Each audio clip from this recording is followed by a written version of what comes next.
तो एक बार में जो पेनिस के थ्रू इजैकुलेशन होता है सीमेन का, वो 2.5 से 3 ml होता है, थोड़ा बहुत कम ज्यादा हो सकता है। उसमें मिलियंस नंबर में स्पर्म्स रहते हैं, ठीक है, लेकिन मिलियंस नंबर में स्पर्म्स रहते हैं, सिर्फ एक ही वहां तक पहुंच पाता है, और वो एक फ्यूज हो जाता है, तो काय का फॉर्मेशन होता है, एक स्पर्म गया और ओवा के साथ फ्यूज हो गया तो जाइगोट बनता है, मतलब फ्यूजन हो गया। मेल और फीमेल गैमेट का फ्यूजन क्या कहलाता है? Fertilization. Fusion of male and female gamete is called fertilization. तो फर्टिलाइजेशन के बाद क्या बनता है? जाइगोट बनता है। क्या बनता है? जाइगोट, ठीक है।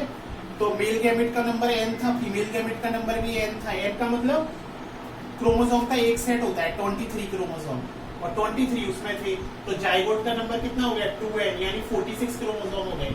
अब बेबी में कितने क्रोमोसोम आएंगे? 46 क्रोमोसोम आएंगे। Is that clear? तो सबको क्लियर हुआ होगा। हमने क्या बताया, इसके जो फीमेल रिप्रोडक्टिव सिस्टम होता है उसके 4 पार्ट होते हैं। ओवरीज नंबर में 2, फिर उसके बाद फैलोपियन ट्यूब नंबर में 2, फिर उसके बाद यूटेरस, फिर उसके बाद वेजाइना, ये 4 मेन पार्ट है। फिर फीमेल जो रिप्रोडक्टिव सिस्टम होता है उसमें फीमेल गैमेट बनेगा। फीमेल गैमेट कहाँ बनता है? ओवरी में। ओवरी के अंदर भी कई सारी ग्रेफियन फॉलिकल है, उसमें से हर मंथ एक मैच्योर होती है। मंथ का मतलब फीमेल के अंदर गैमेट बनने के लिए एक साइकिल पाई जाती है, जिसे मेंस्ट्रुअल साइकिल बोलते हैं, जो कि 28 से 30 डेज की होती है, ठीक है। तो ओवरी के अंदर ग्रेफियन फॉलिकल होती है, ग्रेफियन फॉलिकल में ओवा बन रहा है, तो ग्रेफियन फॉलिकल रप्चर हो जाती है, उसमें से ओवा रिलीज होके आता है 14वें डेज, तो इसे ओवुलेशन कहते हैं। रिलीजिंग ऑफ ओवा इज कॉल्ड ओवुलेशन। तो किस दिन होता है ओवुलेशन? 14वें डेज, ठीक है। ओवा आ गया यहाँ पे 24 से 48 आवर्स तक जीवित रहता है। अब इस समय अगर इंटरकोर्स हो रहा है या सेक्सुअल कॉन्टेक्ट हो रहा है या मेटिंग हो रही है, तभी आपका फर्टिलाइजेशन होगा। आ रहा समझ में? इस समय अगर सेक्सुअल कॉन्टेक्ट हो रहा है, इंटरकोर्स हो रहा है या मीटिंग हो रही है, एक ही बात है, तभी यहाँ पर फर्टिलाइजेशन होगा, तभी तो मेल गैमेट आएंगे। तो एक मेल गैमेट आ पाता है यहाँ पर ओवा तक, तो इसे फर्टिलाइजेशन बोलते हैं, fusion of male and female gamete. तो फर्टिलाइजेशन कहाँ होता है? फैलोपियन ट्यूब में। कहाँ पर होता है फर्टिलाइजेशन? फैलोपियन ट्यूब में, याद रखोगे, ठीक है। अब 2 गैमेट फ्यूज हो गए तो क्या बनेगा उससे? जाइगोट। 2n नंबर हो गए, यानी ऑर्गेनिज्म का नंबर क्या होगा? 2n होगा, यानी उसमें क्रोमोसोम कितने हैं? 46 हो गए। ऑर्गेनिज्म में 46 आते हैं, एक पेयर मदर से, एक पेयर फादर से, दोनों के गैमेट है, उनमें nn नंबर है, यानी 23 क्रोमोसोम है, तो 46। तो जाइगोट बनने से कोई बेबी प्रोड्यूस नहीं हो जाता। अभी आगे की प्रोसेस रहेगी, तो हम इन सबको रफ करते हैं, तो इसलिए आपको इतना सारा सब लिखा है तो समझ में ना आए, इसलिए इन सबको हम रफ करते हैं।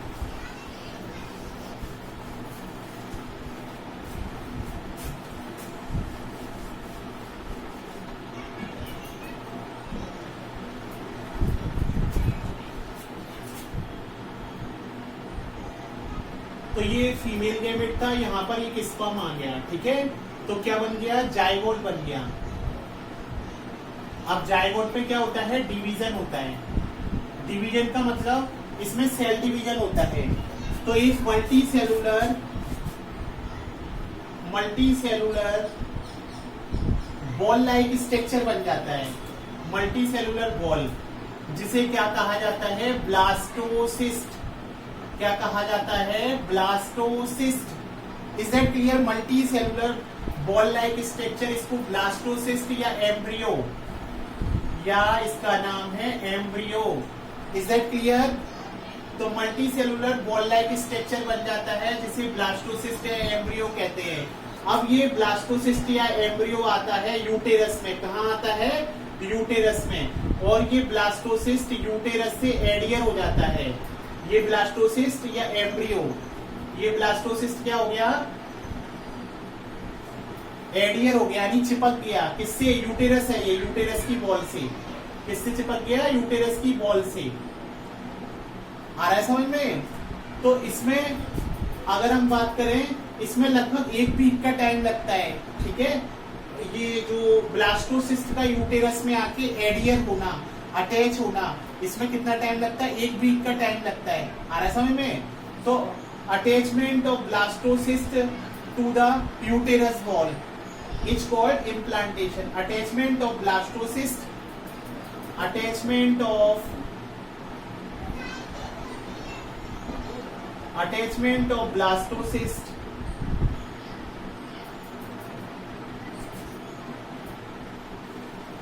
to uterus wall is called implantation. क्या नाम है इसका? implantation. तो ये ब्लास्टोसिस्ट यहाँ पर यूटेरस की वॉल से एडियर हो जाता है, चिपक जाता है, तो इसको क्या बोलते हैं? इम्प्लांटेशन. अब 9 मंथ तक यहीं पर बेबी का डेवलपमेंट होता है. ये एम्ब्रियो है तो बेबी का डेवलपमेंट कहाँ होता है? यूटेरस में होता है 9 मंथ तक. और ये जो लेयर रहती है, ये लेयर थिक रहती है, ये न्यूट्रिएंट्स वगैरह देती है. वेलकम के लिए ये पहले से तैयार रहती है. एम्ब्रियो के या ब्लास्टोसिस्ट के वेलकम के लिए पहले से तैयार होती है. न्यूट्रिएंट्स प्रोवाइड करती है उसके डेवलपमेंट के लिए. Is it clear? तो यूटेरस में बेबी का डेवलपमेंट कहाँ होता है? यूटेरस में 9 मंथ तक. ठीक है, तो ये सब आया होगा आपको किस तरीके से ओवा बनता है, फीमेल गैमेट किस तरीके से बनता है, फैलोपियन ट्यूब में आता है, वहां पे फर्टिलाइजेशन होता है, ब्लास्टोसिस्ट बन जाता है. और ब्लास्टोसिस्ट बनने की जो प्रोसेस होती है उसका नाम है क्लीवेज. क्या नाम है? क्लीवेज. ब्लास्टोसिस्ट बनने की प्रोसेस का नाम क्या है? क्लीवेज. क्या नाम है? क्लीवेज. CLEAVAGE. ब्लास्टोसिस्ट बनने की प्रोसेस का नाम क्या है? क्लीवेज. Is it clear? तो ये हमने स्टडी की.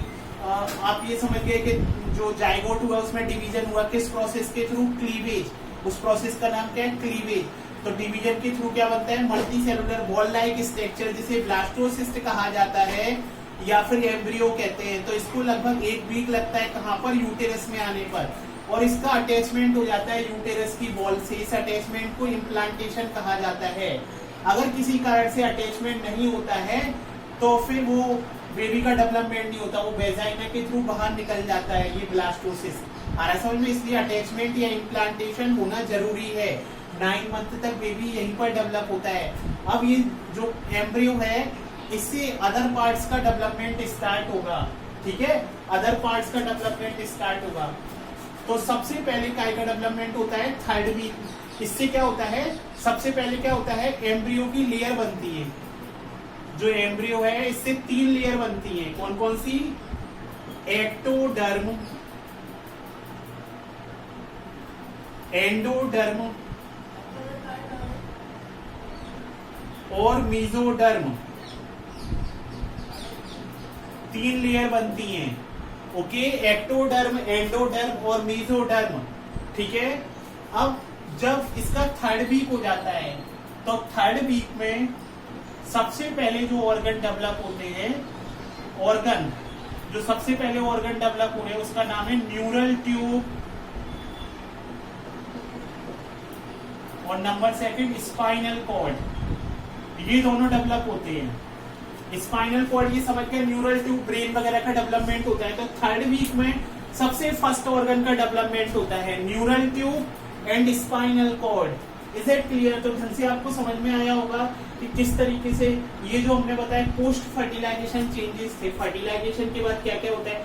फर्टिलाइजेशन के बाद जो जाइगोट होता है उसमें डिवीजन होता है जिससे multi cellular ball like structure बनता है जिसे ब्लास्टोसिस्ट कहते हैं. और किस प्रोसेस के थ्रू होता है? क्लीवेज. अब जो ब्लास्टोसिस्ट होता है उसका अटैचमेंट हो जाता है. किससे हो जाता है? यूटेरस की बॉल से अटैचमेंट हो जाता है ब्लास्टोसिस्ट का, जिसे इम्प्लांटेशन बोलते हैं. उसके बाद किस तरीके से डेवलपमेंट होता है इसका? तो आप बताओगे कि 3 लेयर बनती है, एक्टोडर्म, एंडोडर्म, मीजोडर्म. ये जो लेयर बनती है इस स्टेज में किसी भी तरीके की रिसर्च के लिए अलाउड नहीं है, परमिशन नहीं है किसी तरीके की रिसर्च के लिए. तो 3 लेयर बनती है. ये 3 लेयर होती है, इनसे बॉडी के पार्ट्स बनते हैं. जो बेबी होता है या एम्ब्रियो होता है उसके अलग अलग पार्ट बनते हैं कि हेड बन रहा है, नेक बन रहा है, टेल बन रहा है, ईयर बन रहा है, आई बन रहा है. इन तीनों लेयर से अलग अलग बनते हैं. Is it clear? आया होगा समझ में? तो 3rd वीक में जब फर्टिलाइजेशन हुआ था उसके 3rd वीक में सबसे पहले ऑर्गन बनते हैं न्यूरल ट्यूब और स्पाइनल कॉर्ड. इतना समझ में आया होगा?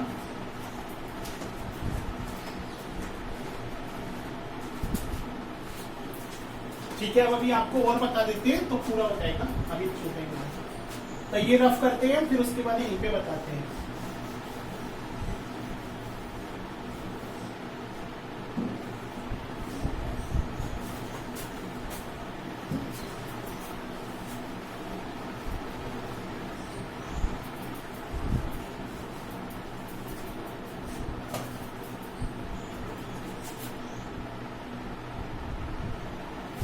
तो अब ये जो यंग एज की स्टार्टिंग हो रही है या प्यूबर्टी स्टार्ट हो रही है,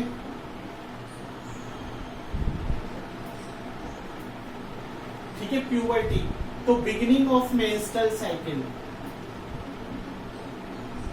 beginning of menstrual cycle,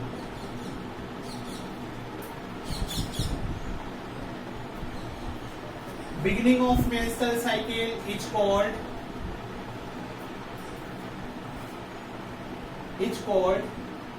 menarche.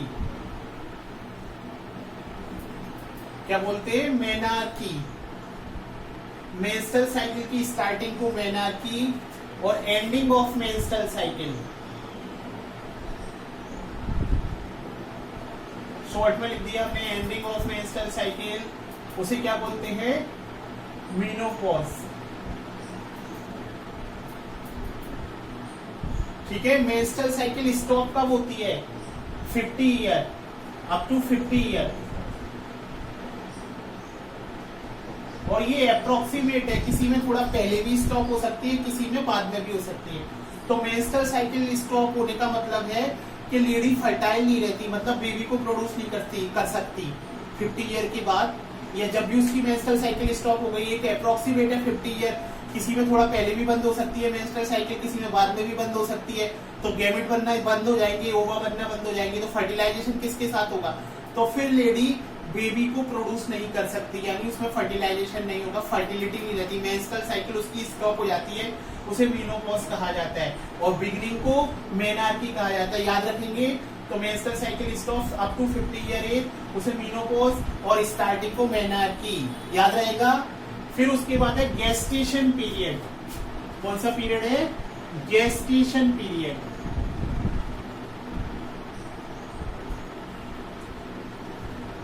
Gestation period क्या है?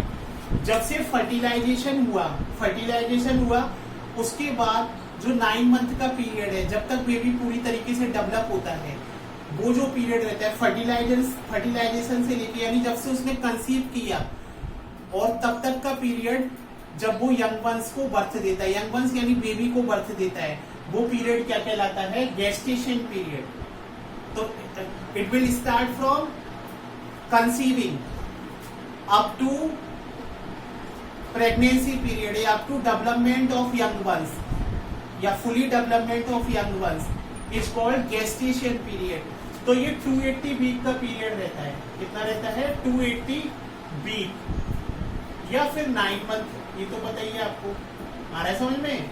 तो गेस्टेशन पीरियड, तो गेस्टेशन पीरियड का आपने देख लिया कि गेस्टेशन पीरियड क्या होता है. जब से कंसीविंग हुई, मतलब फर्टिलाइजेशन हुआ, तब से जो बेबी का फुली डेवलपमेंट होता है 9 मंथ तक का पीरियड, वो गेस्टेशन पीरियड कहलाता है.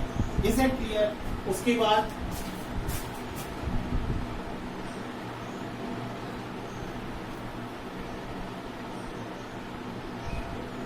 पार्ट्यूशन, इसका मतलब होता है कि फुली यंग वंस को बर्थ देना. Expel out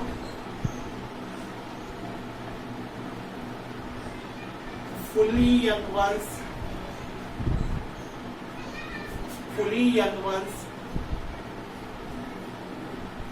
expel out fully young ones. ठीक है. तो पार्ट्यूशन की अगर बात करेंगे तो पूरी तरीके से डेवलप बेबी को बर्थ देना, वो क्या कहलाता है? पार्ट्यूशन. ठीक है. तो एक्सपेल आउट करना पूरी तरीके से डेवलप बेबी को. ठीक है. और ये हमने गेस्टेशन पीरियड समझ गए, यानी उसके बाद जो स्टेज है वो कहलाती है कि जब बेबी का बर्थ हो गया पूरी तरीके से, तो पूरी तरीके से डेवलप बेबी को बर्थ देना. Is it clear? आ गया होगा सब लोगों को. गेस्टेशन पीरियड, जब से कंसीविंग की 9th मंथ का जो पीरियड होता है वो गेस्टेशन पीरियड. बेबी डेवलप हो गया, उसको बॉडी से बाहर या यूटेरस से बाहर आना, वो कहलाता है. Is it clear? तो आ गया होगा सब लोगों को मेनार्की, मेनोपॉज. ठीक है. ये सब समझ गए होंगे आप अच्छी तरीके से. आ गया होगा. Is it clear?